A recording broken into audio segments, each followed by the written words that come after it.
ஒரு காலத்துல கூட்டு குடும்பம்னு ஒண்ணு இருந்துச்சான். நான் கேள்விப்பட்டேன். நாளைக்கு அம்பிட்டு பிள்ளையெல்லாம் புக்குல படிக்கும். இன்னைக்கு அந்த கூட்டு குடும்பம் இருக்கா? கூட்டு குடும்பம் எப்படி இருக்கும்? குடும்பமே இல்லையே, அப்புறம் எங்கிட்டு வர்றது? ஒன்ன மாதிரி பொண்ணு இருந்தா கூட்டு குடும்பம் எப்படி இருக்கும்? ஐயா, 3 வெளிநாட்டவர் நம்ம நாட்டை சுத்தி பார்க்க வந்தாலாம். நல்லா சுத்தி பார்த்துட்டு அவங்க நாட்டுக்கு போனதுக்கு அப்புறம் அந்த நாட்டுல இருக்கிறவங்க கேட்டாலாம், ஏயா இந்தியாவை சுத்தி பார்த்தியே, உனக்கு என்னடா பிடிச்சிருந்துச்சுன்னு. ஒருத்தன் சொன்னானா, அந்த ஊர்ல தான்டா சமாதி எல்லாம் அம்புட்டு அழகா கட்டியிருக்காங்க அப்படின்னானா. இன்னொருத்தன் சொன்னானா, அந்த ஊர்ல தான்டா கோயிலெல்லாம் அம்புட்டு அழகா கட்டியிருக்கான்னு சொன்னானா. மூணாவது ஒருத்தன் சொன்னானா, இந்தியாவில மட்டும் தாண்டா குடும்பம் கோயிலா இருந்துச்சுன்னு சொன்னானே. அப்படிப்பட்ட கூட்டு குடும்பம் இன்னைக்கு இருக்கா ஐயா? ஒன்னும் இல்ல. எங்க வீட்டு பக்கத்து வீட்டு அக்கா தான் புருஷன்கிட்ட போய் சொல்லுது, என்னங்க உங்களுக்கு செய்தி தெரியுமான்னு. அந்த மனுஷன் எதுவும் மாமனார் மாமியார் செத்து போயிட்டாருன்னு நல்ல செய்தி சொல்ல போதோன்னு கேட்க சொல்லுது, உங்க ஃப்ரெண்டோட மனைவி 2வது தடவையா ஓடி போயிட்டாளாங்க அப்படின்னு. அதுக்கு சொல்றான் அந்த பையன், அவன் மனசுக்கு எல்லாமே நல்லதா தாண்டி நடக்குது ராசாத்தி. ஏன் இப்படி கைய நீட்டுற ராசாத்தி? காலம் கெட்டு போச்சுங்க ஐயா. ஒரு பொம்பளைனா எப்படியா இருக்கணும்? ஒன்ன மாதிரி இருக்க கூடாதுன்றியா?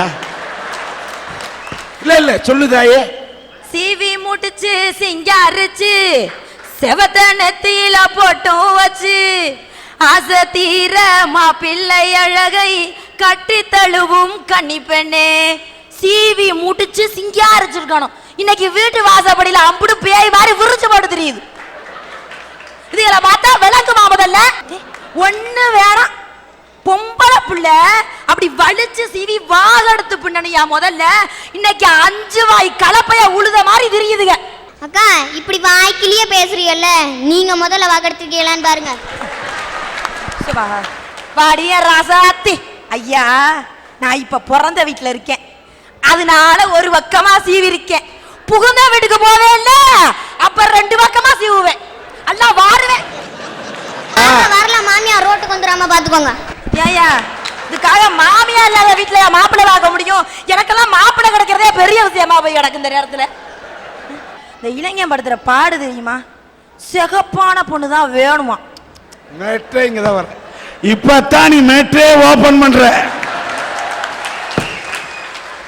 பொண்ணெல்லாம் சிகப்பா வேணுமா? நான் என்ன ஆசிட்டா ஊத்திக்கிறதா?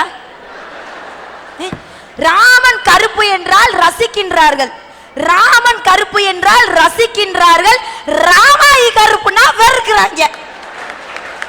நானும் கருப்பா வந்தாலும் கலையா ஜலையா தானே இருக்கேன்.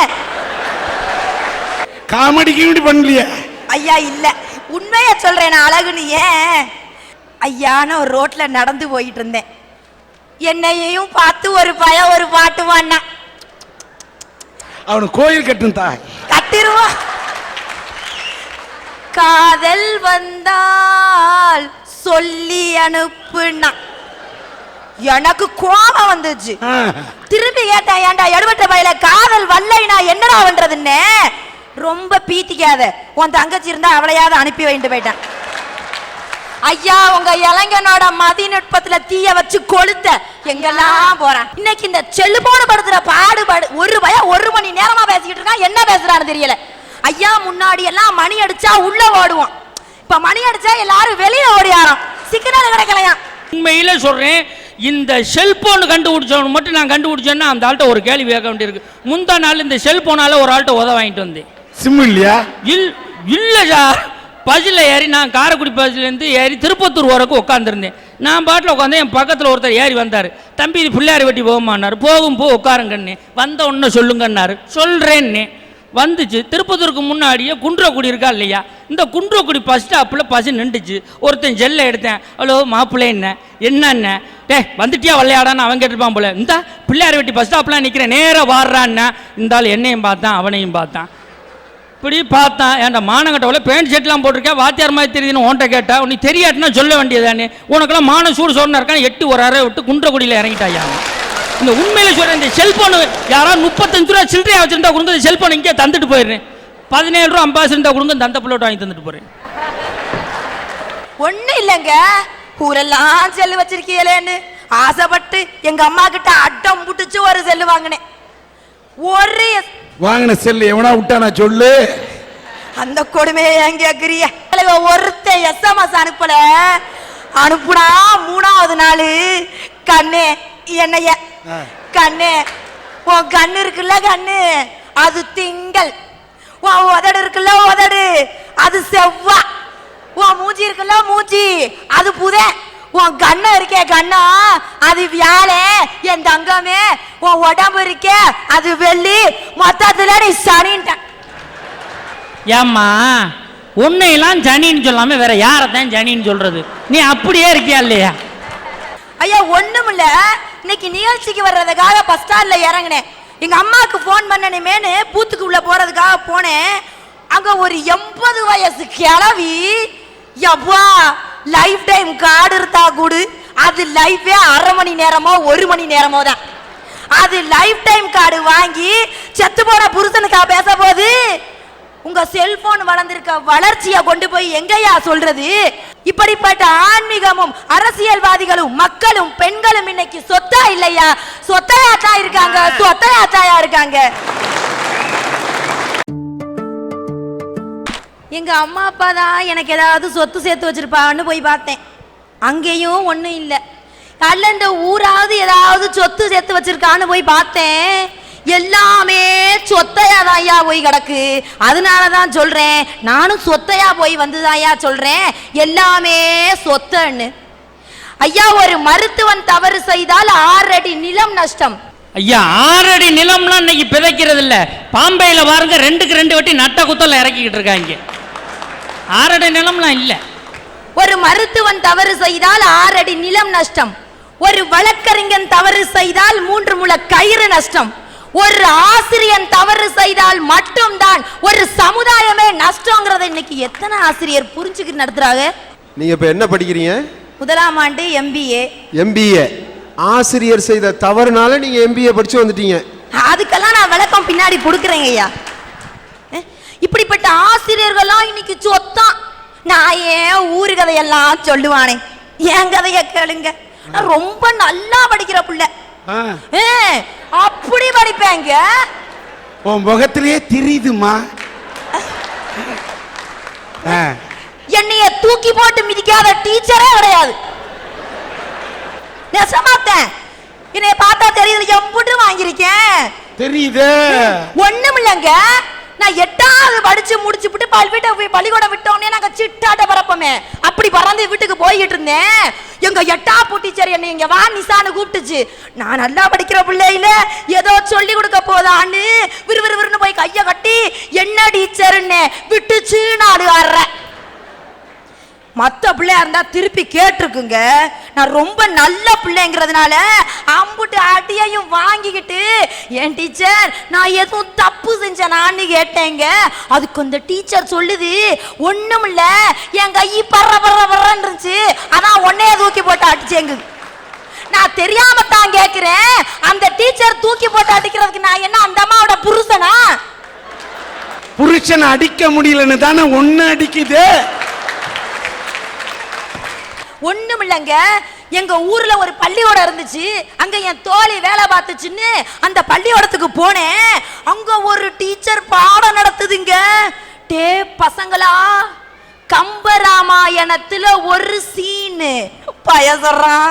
டே மச்சான், கம்பராமாயணத்திலேயே சீனாண்டா.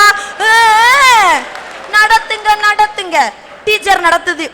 லட்சுமணன் கோட்டை போட்டான், சீதைய தாண்ட கூடாதுன்னு ராவணே மாறு வேஷத்துல வந்து தூக்கிட்டு போயிட்டான். பின்னாடி 2 வய சொல்றான், என்னடா மச்சான் சீனுச்சு, ஒன்னத்தையும் காணா, ரைடு வந்துட்டாளோ? எங்க கம்பராமாயணத்துல. இப்படிப்பட்ட மாணவன் உங்களுக்கெல்லாம் சொத்தா ஐயா?